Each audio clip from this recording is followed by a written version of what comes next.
first, let's start out with Mr. Biden and his new video so you can form your opinion. And I'm sure, unless you've been in a hole, that you're up to date on what happened with Biden.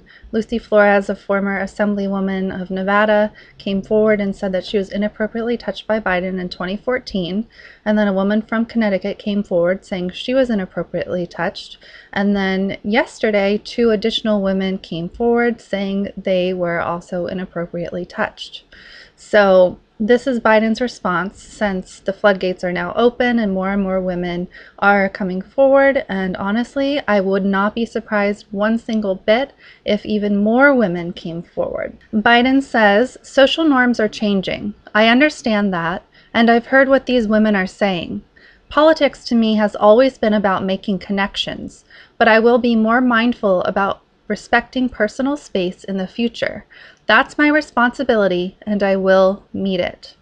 So politics is about making connections. Okay, sure, but that doesn't mean leaning forward from behind and giving someone a big wet sloppy kiss on their head and sniffing their hair and grabbing them and hugging them far too long and all the other things that he's been accused of. So it's a good thing that his team made him come forward with this message about respecting personal space, but I don't know that, is it possible even that he didn't know that this was inappropriate? It seems like he must have some kind of social disorder if he thinks what he has done is appropriate, which is also concerning for the President of the United States. Folks, in the coming month, I expect to be talking to you about a whole lot of issues, and I'll always be direct with you. But today I want to talk about gestures of support and encouragement that I've made to women and some men that have made them uncomfortable. And I always try to be, in my career, I've always tried to make a human connection. That's my responsibility, I think. I shake hands, I hug people, I grab men and women by the shoulders and say, you can do this. And whether they're women, men, young, old, it's the way I've always been. It's the way I've tried to show I care about them and I'm listening. And over the years, knowing what I've been through, the things that I've faced, I've found that scores, if not hundreds of people have come up to me and reached out for solace and comfort, something, anything that may help them get through the tragedy they're going through. And so it's just who I am. And I've never thought of politics as cold and antiseptic.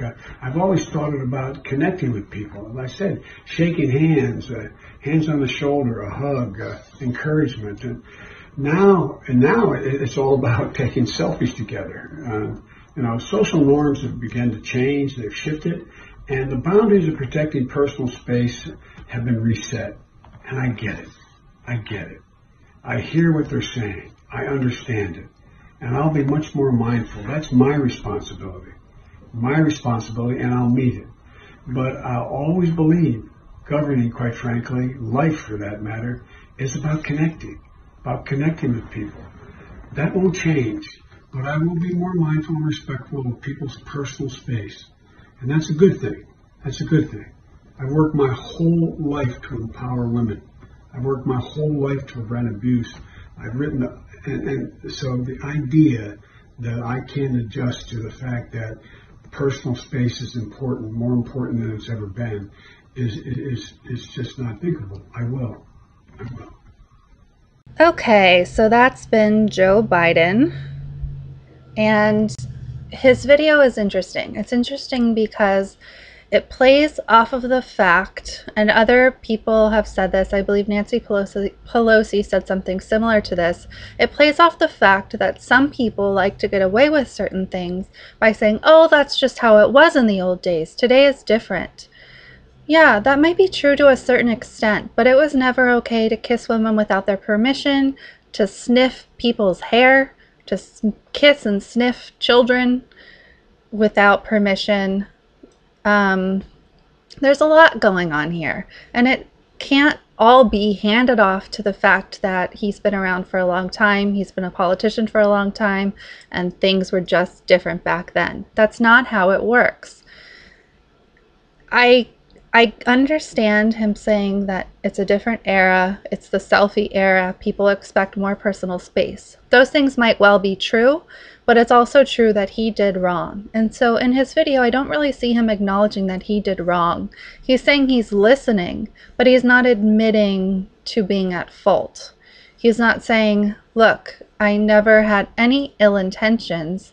I am so sorry that I made these women uncomfortable, and going forward, I will be extremely respectful of individuals' personal space.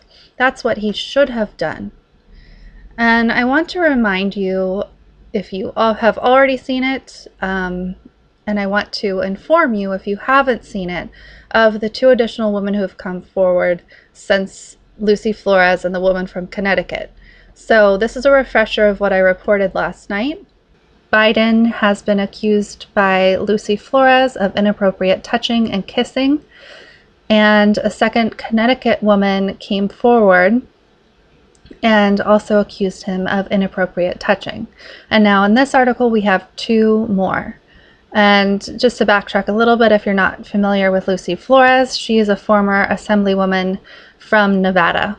Ms. Caruso, now 22, said she chalked up the encounter at the time to how men act and did not say anything publicly.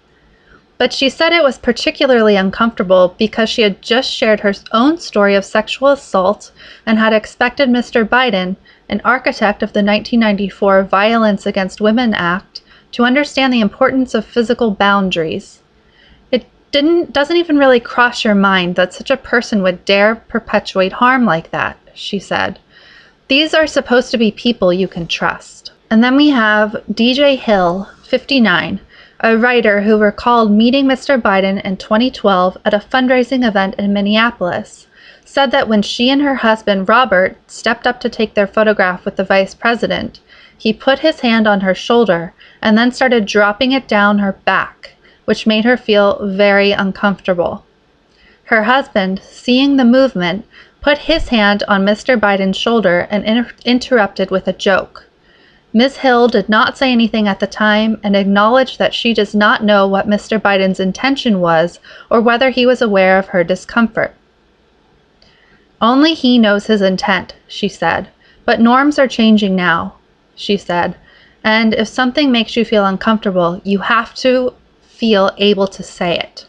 Okay, so that's part of what I reported on yesterday, and you can see that it's disturbing, particularly the part about him putting his hand on a woman's thigh. I, in particular, wouldn't like that. That feels more overtly sexual. I mean, a thigh is obviously, you know, it's reserved for someone you're dating or married to, let's say that. So I don't know what people are going to make of Joe Biden. People are already making excuses for him, from establishment Democrats to people just on Twitter who are fans of establishment Democrats. So now that he's come out with an apology, they'll probably be even more Team Biden.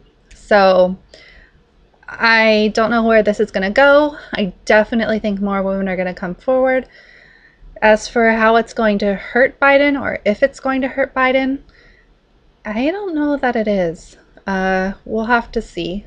But I feel like his announcement for running for president is imminent, and so we'll just have to stay tuned. Hope you enjoyed that last video. Hop on over to statusquo.com where you can sign up for our email list and become a member for as low as $5 to $10 a month. Membership is how we grow. That's statusquo.com/join. And remember, join our email list so we can grow the revolution with you.